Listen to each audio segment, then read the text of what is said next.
free-for-all Friday edition of Focal Point on AFR Talk. Glad to open up the phone lines now. Free-for-all Friday. Open up a little bit early on Fridays. 888-589-8840 is the number to call. 888-589-8840, and we'll be glad to include you in the conversation. Let's try to wedge in a couple of sound bites as we get started in content here. I want you to drop down, Rob, if we can. Let's go down to, do we still have that Obama clip from Jay Leno where he talked about we don't have a domestic spying program? We got that in here somewhere, I think. You got that one? Okay, yeah, I think it's clip number 9 on today's rundown. Here's President Obama on Jay Leno the other night. And here's what he says. You know, we've been talking for weeks now about this NSA, National Security Agency, and the fact that they are collecting metadata on cell phone communications. If you're a Verizon customer, they've collected every bit of metadata that Verizon has. I'm a Verizon customer, so this means that the NSA has been collecting data on every cell phone call I have made and received for who knows how long, who I talked to, how long I talked, who called me, who I called. Now, I got nothing to hide.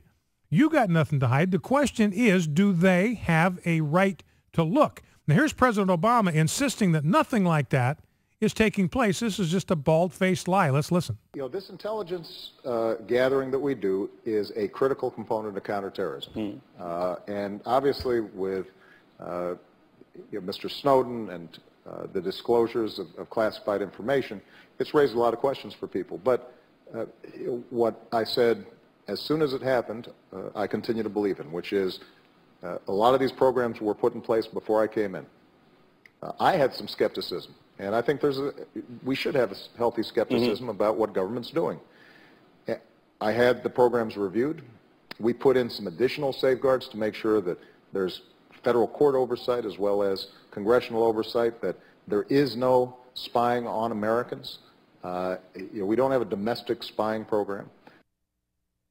We don't have a domestic spying program. Now, back up one clip, Rob, to clip number 8. This is Representative Justin Amash, and he responds to President Obama saying we don't have a domestic spying program. Let's listen to what he has to say. I think rank and file members, yes.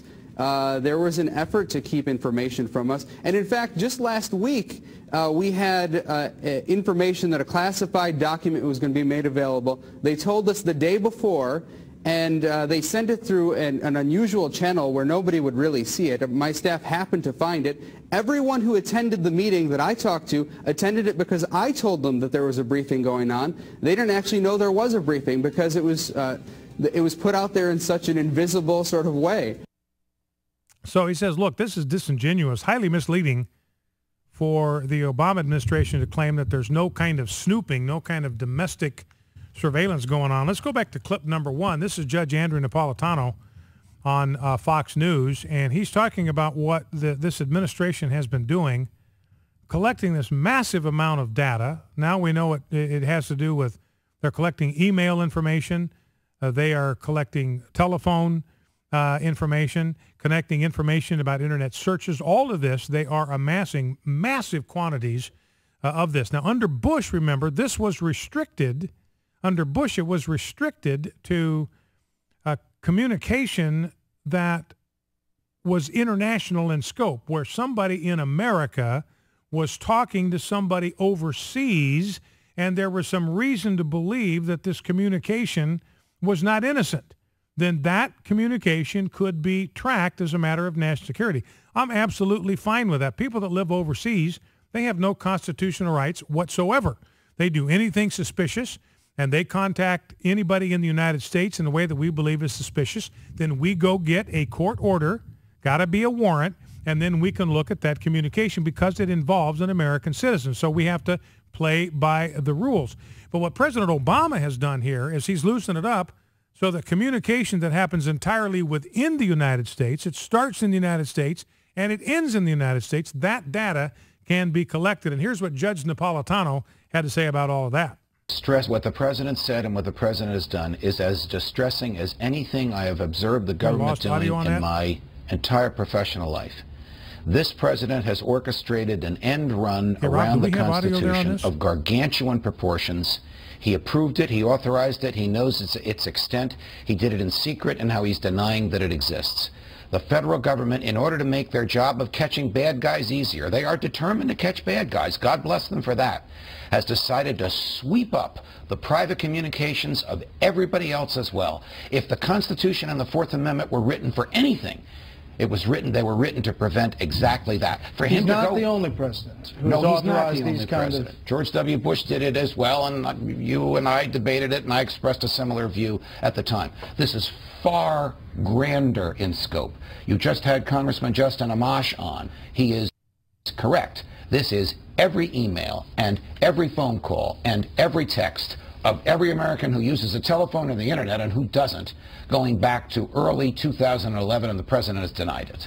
So Judge Napolitano is saying, look, this is huge. When President Obama says there's no domestic spying going on, I mean, that's just an absurd claim. It's a flat and bald-faced lie, because Judge Napolitano says, look, this is every email, it is every phone call, and it is every text of every American who uses a cell phone or the internet, and that's virtually everybody in the United States of America. If you want to weigh in on the conversation today, join the program. 888-589-8840 is the number to call, 888-589-8840. See if I want to grab... Let's go down to clip number 7. Let's grab the Jay Carney clip. President Obama doing a press conference today, the first one since April 20th. He's been ducking the press.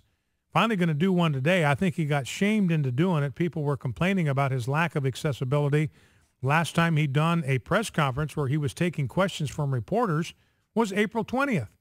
So we have this Benghazi scandal. We have CIA agents on the ground, 35 of them. We have credible evidence that Christopher Stevens, the Ambassador Stevens, was running a gun-running operation to Muslim rebels, to jihadists in Syria, and that annex, that compound and the annex were used as kind of the hub of that gun-running operation. And we have to find out about this business about the embassies being shut down by listening to President Obama make an appearance on a late-night comedy show, the Jay Leno show.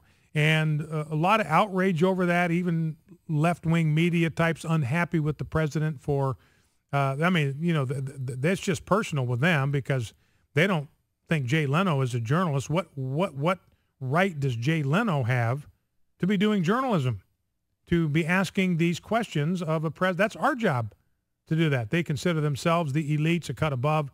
That's their job to do it. So they were just kind of personally offended that the president aced them out of the loop. And, you know, conservatives are just concerned as we have these major scandals. And, you know, we have a president that's out there saying the core of al-Qaeda has been decimated. They're on the run. We don't have to worry about them anymore. Well, if that's the case, then why are we closing down 23 embassies around the world? We need you to step forward and answer some questions for the American people. We have reports of 35 CIA agents on the ground the night the Benghazi attack went down. We have credible evidence they were involved in running guns to the Syrian rebels through the country of Turkey. We need you to step forward and answer some questions for the American people. Now, here is Jay Carney yesterday being asked about this by Ed Henry of Fox News. Ed Henry brings this up, and you'll listen to Jay Carney's non-answer here. You know what Ed Henry points out is last week he said to Jay Carney, look, CNN came out with this report. There were 35 people on the ground in Benghazi the night of the attack, and these operatives now, they are claiming that they're being intimidated. They're being polygraphed, sometimes on a monthly basis, which normally happens about every 3 or 4 years in the CIA. There's a possibility of gun-running operations. There's intimidation. You know, Trey Gowdy's out there saying, look, their names are being changed. They're being dispersed throughout the United States so people cannot find them. So there is obviously some kind of cover-up going on here. And so Ed Henry says, can you assure the American people that that's not happening, this intimidation and this cover-up? And can you shed any light on what the CIA was doing? That's a legitimate question. I realize there may be classified information there, but in general, is there anything you can say about what the CIA was doing there? And here is Jay Carney's non-answer. I don't have any information on CIA individuals or operations around the world. I would refer you to the CIA on that. I would also refer you to the very clear statement in response to that put out by the CIA, which says the CIA has worked closely with its oversight committees to provide them with an extraordinary amount of information related to the attack on U.S. facilities in Benghazi. Furthermore, CIA leadership has informed officers who may want to speak with the oversight committees on this matter that it will support and facilitate such contact. CIA employees are always free to speak to Congress if they want to, and there is an established process to facilitate such communication on a confidential basis. The CIA enabled all officers involved in Benghazi the opportunity to meet with Congress. We are not aware of any CIA employee who has experienced retaliation, including any non-routine security procedures, or who has been prevented from sharing a concern with Congress about that Benghazi incident.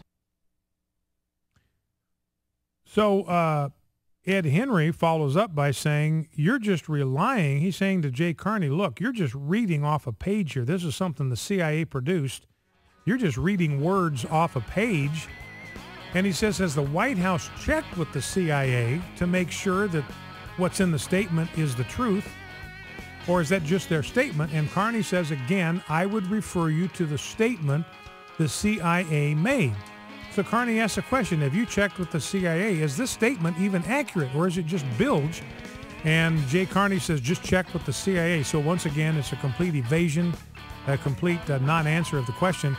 And don't forget that the CIA doesn't do anything unless they are instructed to do so by the President of the United States. The CIA is a direct arm of the President of the United States, so he cannot claim any kind of deniability. He can't claim ignorance. He can't claim he doesn't know what's going on.